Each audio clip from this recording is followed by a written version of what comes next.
कितनी अच्छी चेतावनी दी कि अरे जो पत्ते खाने से उसको अपनी जान गंवानी पड़ी, और जो किसी की जान को गंवा के और उसको खाता है, उसको क्या करना पड़ेगा, उसको कितनी सजा मिलेगी। आप सभी को राधा स्वामी। जो आज का सत्संग का विषय है उसे महाराज जी ने बताया कि जो इंसान भजन सिमरन करता है उसकी ज़िंदगी में कोई कष्ट नहीं आते। और साथ ही महाराज जी ने बताया कि अगर हमें प्रभु को पाना है तो हमें उसकी भक्ति में लीन रहना पड़ेगा। हमें ये नहीं सोचना कि दुनियादारी हमारे बारे में क्या कह रही है और क्या सोच रही है। और साथ ही महाराज जी ने बहुत ही अच्छी अच्छी बातें सत्संग में बताई है, जो बातें हमारे दैनिक जीवन के लिए बहुत ही ज़्यादा उपयोगी होती है। तो चलिए आपका कीमती समय लेते हुए सत्संग को शुरू करते हैं। कृपया सत्संग को पूरा सुनकर पुण्य भागी अवश्य बनिए। राधा स्वामी। इसलिए कबीर साहब ने पहला ये उदाहरण दे के समझाया कि दीवाने क्या गाता है, हमारे उस गाने में और रोने में कोई फर्क नहीं है। इस गाने से, इसे बोलने से, ये आडंबर करने से, दिखावा करने से क्या मिलेगा। जो मिलने वाली वस्तु है उसको हासिल करके देख, तू फिर संसार के वो तो तेरी सच्ची दीवानगी होगी और दुनिया से तेरी रवानगी हो जाएगी। इस दुनिया में कोई भी सुखी नहीं है। 84 लाख योनि में जितने भी जीव पड़े हुए हैं, किसी न किसी रूप में वो दुखी हैं। कुछ टाइम के लिए शायद उनको अच्छा लगता है। क्यों लगता है? कि उसके अज्ञान के बस वो उन चीजों में सुख ढूंढने की कोशिश करता है, क्षणिक सुख मिलता है लेकिन वो दुख में बदल जाता है। तो उसी बात को लेके कबीर साहब ने आगे भी और बातें जो बताई, ये इसी तरह से बाबा फरीद के बारे में कहा गया। बाबा फरीद ने 36 वर्ष तक अपनी माँ के कहने से, जो इस भेद को समझ जाते हैं वो अपनी संतान को भी अच्छे रास्ते पे चलाते हैं। वो भी कहते हैं बेटा हो बेटी हो कि जिन चीजों को तुम सच्चा और अच्छा समझते हो इनमें सच्ची खुशी नहीं है। सच्ची खुशी तो सत्य मार्ग में है, नाम में है, भक्ति में है और वो परमार्थ में है। और परमार्थ आज के युग में तो इतना संतों ने सुलभ और आसान बना दिया कि हमें कुछ इतना करने की आवश्यकता भी नहीं है। सब कुछ चीजों का जरूरत के मुताबिक उपयोग करो, किसी चीज को त्यागने की नहीं कही। हाँ, बुराइयों को त्यागो।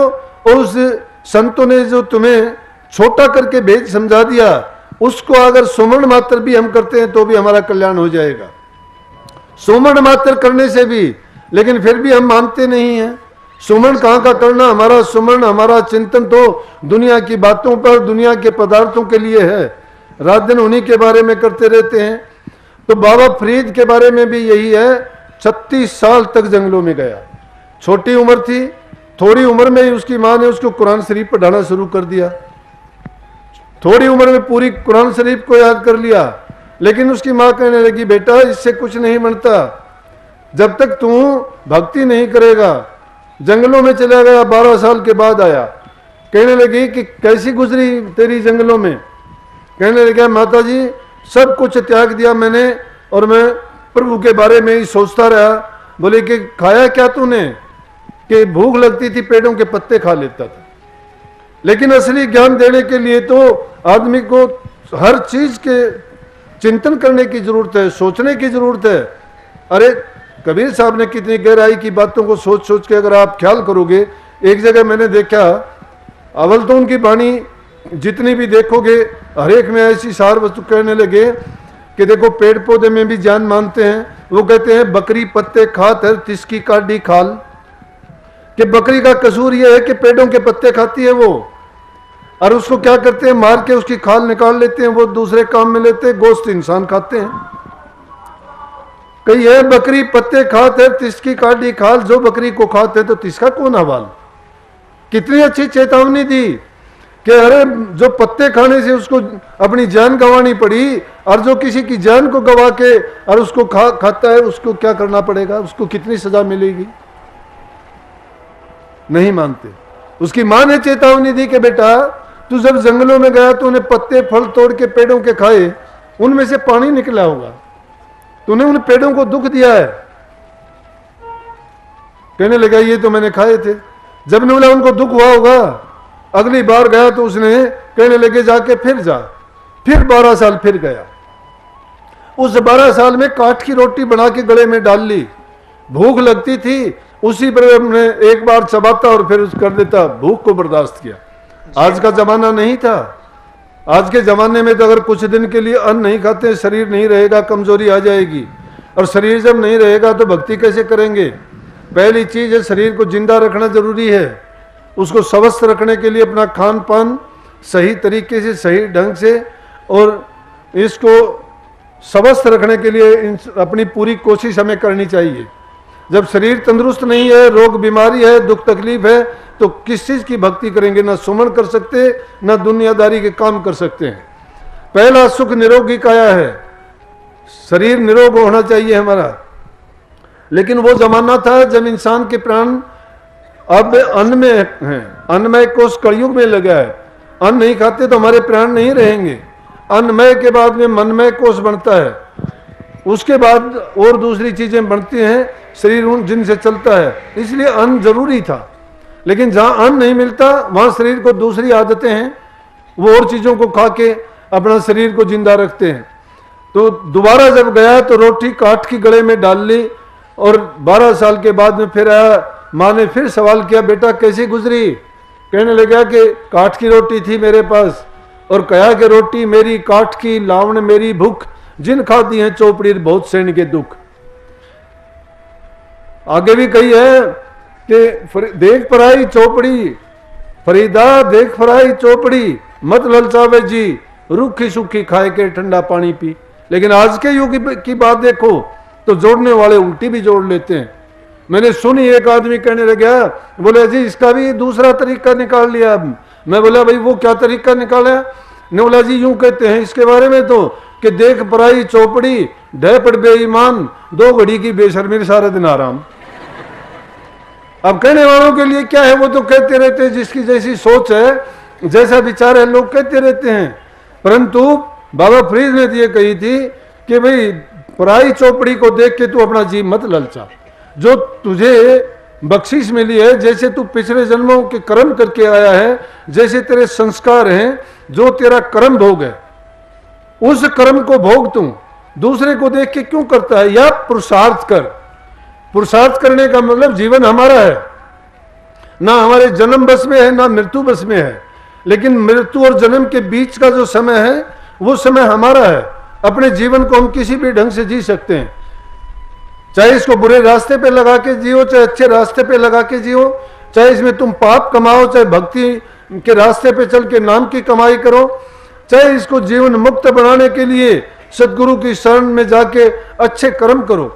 लेकिन कुछ भी नहीं होता है तो कम से कम बुरे कामों से बच जाओगे तो कभी न कभी ये अवसर मिलेगा कि आपको गुरु मिलेगा, नाम मिलेगा, सत्संग मिलेगा, और जीव का कल्याण का रास्ता कभी तो जरूर खुलेगा। जन्म मिल सकते हैं और भी आगे हमारी गलती के कारण, लेकिन हमारा तो अभाग्य है कि इस युग में गुरु भी है, नाम भी है, और सत्संग भी जगह जगह बहुत हैं। जीव के कल्याण के बड़े रास्ते खोल दिए, क्योंकि कलयुग में इस चीज की जरूरत भी है। लेकिन फिर भी अगर हम उन चीजों को नहीं चेतते हैं, नहीं मानते हैं, तो हमारा जन्म तो नरक की तो अभी हो जाएगा। नहीं देखते हो, एक आदमी के पास सब कुछ होता है लेकिन मन की शांति नहीं है, क्या सुख भोगता है वो।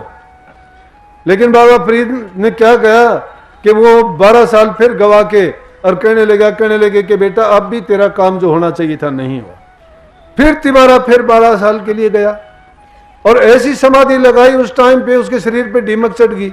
लकड़हारा जंगल में जाता है, दीमक चढ़ी हुई सोच के सोचता है कि सूखी लकड़ी है, जाके कुल्हाड़ा उससे मारता है, नीचे से फरीद निकलता है। फरीद साहब हंसता है उसको देख के, कहने लगा कि आपकी और मेरी दोनों की एक ही स्थिति है। तू भी किसी चीज के तलाश में आया है, मैं भी किसी चीज के तलाश में जंगल में हूं। तू सूखी लकड़ियां देखता है, लेकिन मैं प्रभु को प्राप्त करने के लिए खोजते दोनों हैं, लेकिन तू तो दुनियादारी के झमेले की चीज खोजता है, मैं वो चीज खोजना चाहता हूं जिससे कल्याण हो जाए। उसी बाबा फरीद की बात इसमें शब्द में कबीर साहब ने कही कि शेख फरीदा कुएं में लटका और गिरे तो चकनाचूर। और एक शब्द में आता है, कुएं बीच फरीद ने एक मीठी बोली भाषा, तुम कागा चुन चुन खा लियो मेरे हाडा पर का मासा, दो नेत्र मतना फोड़ियो मन हरि मिलन की आशा, जिन करी तपस्या घोर है जो होया आश्रय हर के, लागी का मार गयो रे लगी चोट कलेजे करके।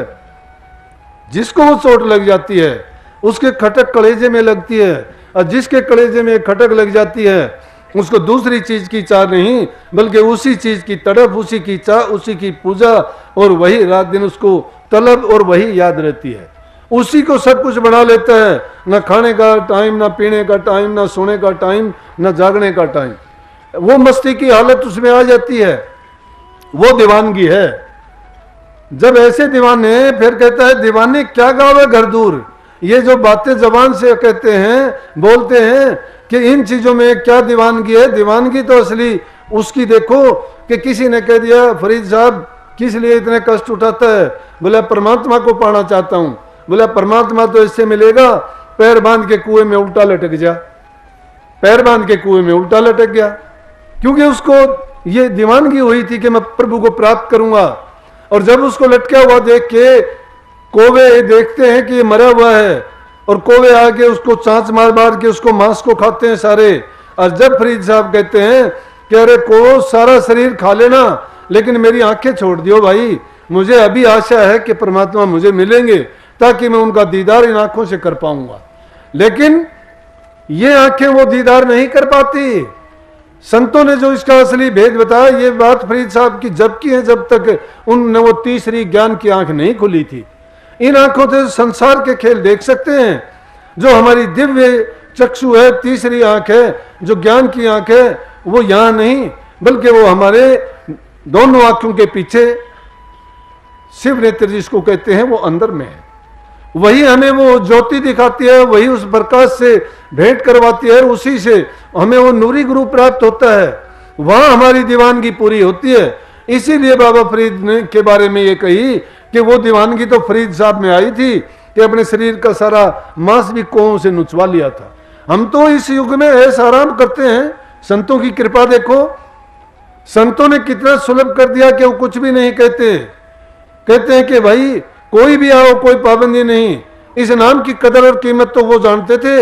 हजूर महाराज जी का ही जिक्र सुन लो कि पैरों में जूते नहीं थे, तन पर कपड़ा नहीं था, और इस नाम की दौलत के लिए दर दर मारे मारे फिरते थे।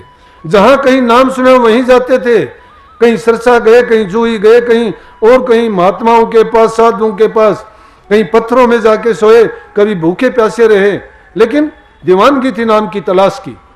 आज हमारा भाग्य देखो, घर में आके भी संत नाम दे देते हैं, कहने मात्र से ही।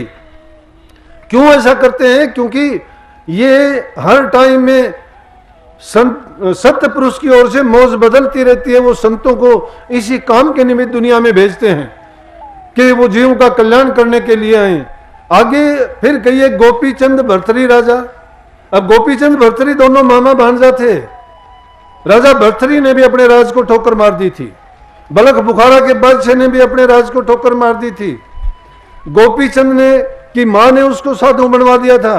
कोई मां होगी अपने बेटे को कहेगी घर बाहर छोड़ दे, अपनी पत्नी को त्याग दे, अपने बच्चों को छोड़ दे, राजपाट को छोड़ दे, ये खाने सोने पीने आराम छोड़, राज को छोड़ना तो दूर की बात, कोई छोटी सी चीज का भी त्याग नहीं कर सकता। आज के युग में दो भाई भाई की गर्दन काटता है। कोई तो किसी को घर का रास्ता निकलने को नहीं देता, कोई खेत में रास्ता नहीं देता, कोई किसी को चाहता है कि इसको मैं बर्बाद कर दूं, बल्कि ऐसे काम करते हैं कि भाईपना कहते हुए भी शर्म आती है। भाई भाई का नहीं है, बेटे बाप के रिश्ते बिगड़ गए, सास बहू के बिगड़ गए। ये क्यों ऐसा होता जा रहा है? सिर्फ स्वार्थ की चीजें घर करती हैं। तो वो तो मां थी, बल्कि महापुरुषों ने तो क्या फरमाया है कि अगर ये ऐसे बुरा करने वाले हैं उनसे बच जाना चाहिए। लेकिन ये लेख लिखे हुए हैं, ये कर्म किए हुए हैं, ये हमारे सिर पर कर्जा, उससे बचा नहीं जा सकता। ये कर्म का कर्म किसने किया? हम ही करके आए हैं वो कर्म, और हमें ही वो अदा करने पड़ेंगे। तो इसमें कबीर साहब ने इनके भी नाम लेके कही है कि उनको भी देखो कितने कितने कष्ट क्यों उठाए। कोई राजपास को थोड़ा छोड़ देगा? कौन अपनी सुख सुविधा को त्यागेगा? अरे हुक्म चलाने वाले किसी के घरों में जाके क्यों झाड़ू निकालेंगे? क्यों जंगलों की बड़ों की खाक छानेंगे, जिनके एक हुक्म से सारे काम हो जाते हैं। लेकिन जिन्होंने इस राज को पहचान लिया, जान लिया कि सच्ची खुशी किस चीज में है, ये जीवन एक बार मिला है, ये तो हम अमानत में खयानत करते हैं। मुंशी बना के भेजा गया था प्रभु की तरफ से, कहा था कि जाओ तुम संसार में, लेकिन हम तो मालिक बनने की कोशिश करते हैं, सोचते हैं दुनिया मेरी है, सदा के लिए अमर रहेंगे, ये सारी जितनी भी चीजें हैं इनको मैं ही इनका संग्रह कर लूं और मेरे ही पास रहेंगी। लेकिन ये आज तक ना किसी की हुई है और ना हो सकती हैं। ये हमने भ्रम पाल लिया है और भ्रम पालने के कारण हम इन बातों में फंसते जा रहे हैं। लेकिन सच्ची खुशी हासिल अगर करनी है तो उस नाम की कमाई करो। नाम की कमाई करने में ये नहीं कि एक दिन में 2 दिन में हो जाएगा, समय लगता है। समय अगर चल पड़ोगे मंजिल दूर नहीं है, घर अगर बैठे रहोगे तो उतनी की उतनी दूर मंजिल तो हमारे पास चल के आनी नहीं। लेकिन मंजिल को अगर हमने हासिल करना है तो मंजिल की तरफ चल पड़ो। सत्संग को पूरा सुनने के लिए बहुत बहुत धन्यवाद। हम आशा करते हैं आपने सत्संग को बड़ा ही ध्यान से सुना होगा। कृपया सत्संग में जो बातें महाराज जी ने बताई है उन बातों को अपने जीवन में फॉलो अवश्य कीजिए ताकि आपका जीवन सार्थक बन सके। और अगर आपको सत्संग अच्छा लगा तो कमेंट बॉक्स में जय श्री राधे या राधे राधे लिखकर पुण्य भागीदार अवश्य बनिए। मिलते हैं जल्दी एक नए सत्संग के साथ, तब तक के लिए राधा स्वामी।